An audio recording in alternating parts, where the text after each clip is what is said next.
देखिए कि जैकबोर्ड क्लास 10 कर अर्थशास्त्र कर चौथा पाठ वैश्वीकरण और भारतीय अर्थव्यवस्था कर अभ्यास कर सवाल जवाब हमें देखो इकोनॉमिक्स वाला है ठीक है। पाठ इसका ना है विषय का नाम है आर्थिक विकास की समझ और पाठ करना है कि वैश्वीकरण और भारतीय अर्थव्यवस्था। इकर देख अभ्यास कर सवाल जवाब में पहला सवाल, वैश्वीकरण से आप क्या समझते हैं? अपने शब्दों में स्पष्ट देख। वैश्वीकरण क्या होता है ना, विभिन्न देशों के बीच परस्पर संबंध और तीव्र एकीकरण की प्रक्रिया के वैश्वीकरण कहें ना। एकर अंतर्गत मुद्रा, व्यापार, पूंजी पर मुक्त रूप से प्रवासन एवं श्रम की गतिशीलता आदि शामिल है। इनमें निम्नलिखित समाविष्ट है ठीक है चीजें। विदेशी व्यापार में वृद्धि, उत्पादन की तकनीकों में निर्यात आयात, एक देश से दूसरे देश में पूंजी और वित्त का प्रवाह, एक देश से दूसरे देश में लोगों का प्रवास, माने व्यापार में वृद्धि हुई, आयात निर्यात भी हुई ठीक है ना, पूंजी और वित्त कर प्रवाह भी एक दूसरे देश में हुई और लोगों का प्रवास मतलब हिने होने आए जाए के रह सके नो सब इके कहन वैश्वीकरण ठीक है ना। वैश्वीकरण मतलब एक अलग अलग देश में आपसी संबंध के तीव्र एकीकरण की प्रक्रिया के कहन ठीक है नी। एकता कर भावना एक तरह से कह सकिसला कि वैश्वीकरण लगी ये चीज हुई जला विभिन्न देशों के बीच में होएला ये वाला चीज, तो इके हमें के स्पष्ट करे के रहे तो समझ में आएगा लखी। विदेशी व्यापार में वृद्धि, उत्पादन की तकनीकों का निर्यात और आयात। देख दूसरा सवाल क्या कहते हैं, भारत सरकार द्वारा विदेश व्यापार एवं विदेश निवेश पर अवरोधक लगाने का के क्या कारण थे? इन अवरोधों को सरकार क्यों हटाना चाहती थी? तो देख 1947 में स्वतंत्रता मिल रहे हमें के, लेकिन इकर बाद भारत सरकार ने विदेशी व्यापार एवं विदेशी निवेश पर प्रतिबंध लगाए दी रहे ठीक है। उकर कारण रहे उस समय स्थानीय उद्योग को संरक्षण की जरूरत थी, माने उनको सुरक्षित रखे की जरूरत है ताकि वो पनप सके ठीक है।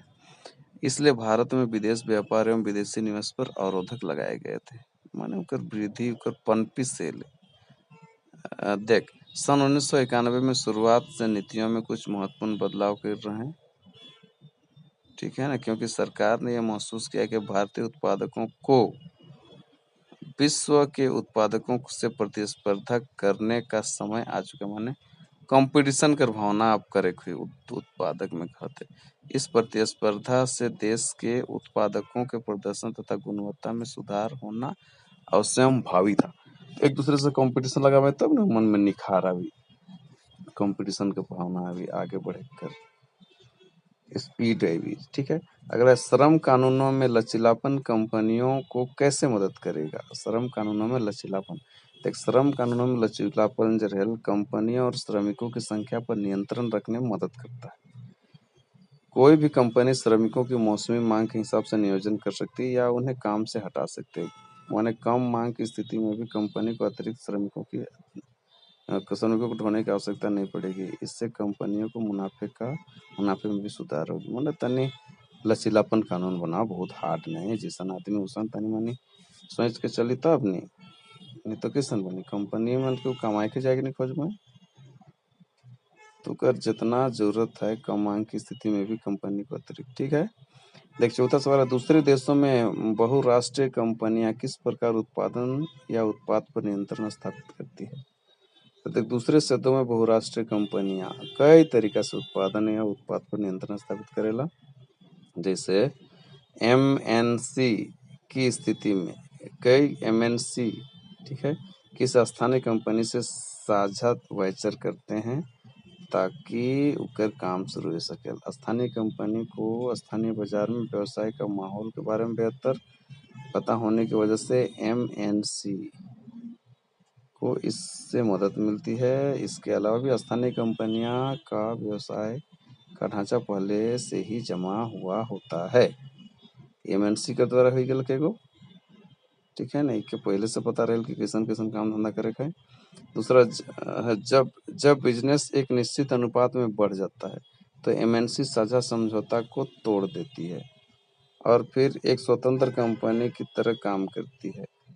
इससे उसे अपने बिजनेस पर बेहतर नियंत्रण हासिल करने में मदद मिलती है।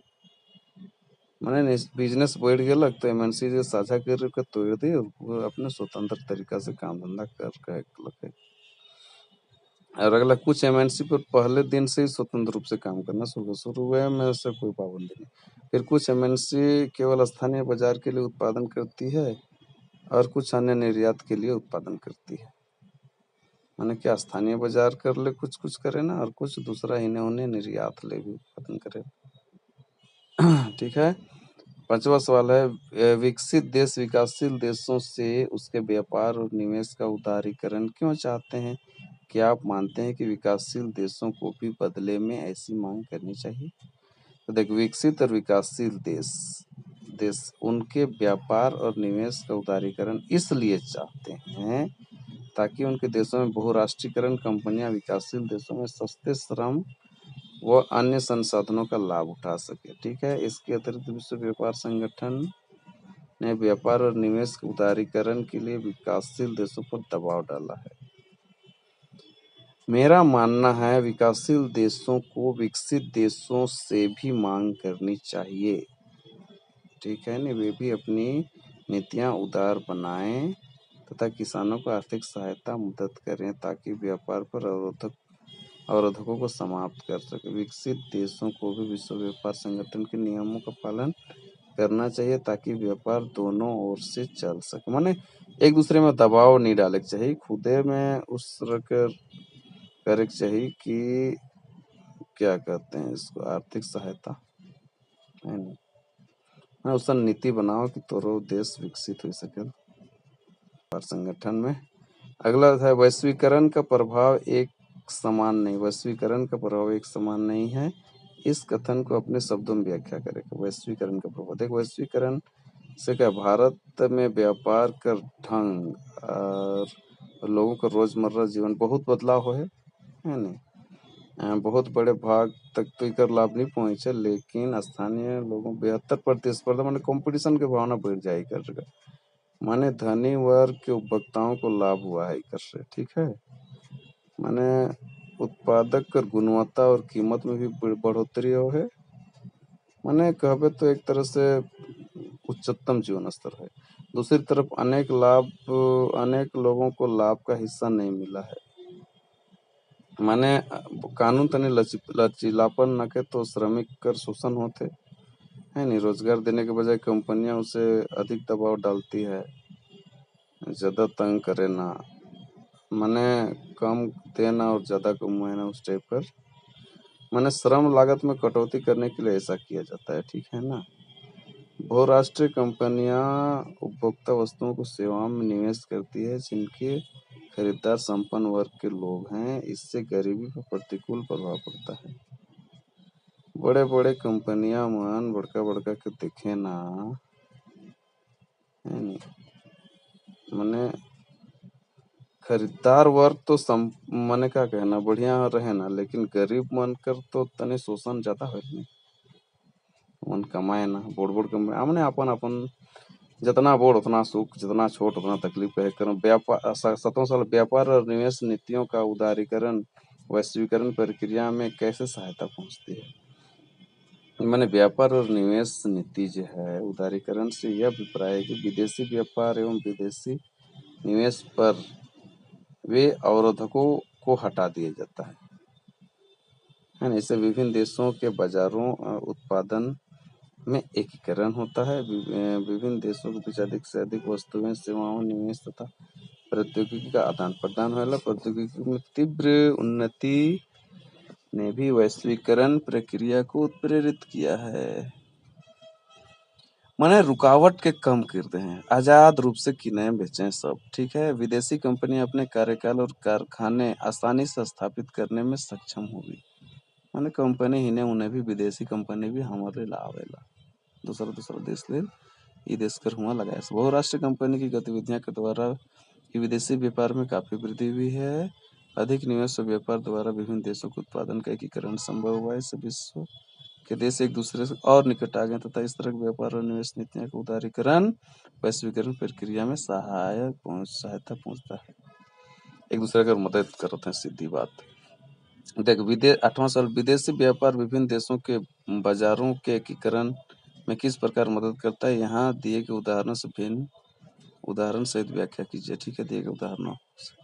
तो विदेशी व्यापार से विश्व के विभिन्न बाजार आपस में जुड़े हैं। ठीक, एकीकरण हो है, एकता की भावना है। मोबाइल फ़ोन का उदाहरण ले लो। मोबाइल फ़ोन बनाने वाली कुछ कंपनियां अमेरिका और यूरोप में है। ठीक है, लेकिन उत्पादन में डिजाइन तैयार होता है देश में। मोबाइल अलग अलग पार्ट पूर्वी एशिया देश मलेशिया, चीन, ताइवान में बनते हैं और उन्हें चीन या भारत में असेंबल किया जाता है। अंतिम उत्पाद पूरी दुनिया में बेचा जाता है। उदाहरण के लिए विश्व के कई बाजार माने हिने हुने सामान जमन बनते सके, हिने हुने आयात निर्यात करके बनाते हैं। वैश्वीकरण भविष्य में जारी रहेगा। क्या आप कल्पना कर सकते हैं कि आज से 20 वर्ष बाद विश्व कैसा होगा? अपने उत्तर की व्याख्या करना है, कारण देना है। 9वां सवाल, वैश्वीकरण के भविष्य में जारी रहने के कारण विश्व के विभिन्न देशों में वस्तुएं, सेवाएं, तकनीक, पूंजी आदि का आदान प्रदान जो है बंद हो जाए। ठीक है, आज से 20 वर्ष बाद विश्व एक ही बाजार बन जाएगा। पूरा एकता रही रे। माने दुनिया किसी भी कोने में स्थित कंपनी को अपना ऑर्डर दे सकते हैं। इंटरनेट की सुविधा के कारण किसी भी उत्पाद अपने अनुसार फेरबदल करके मंगवा सकते हैं।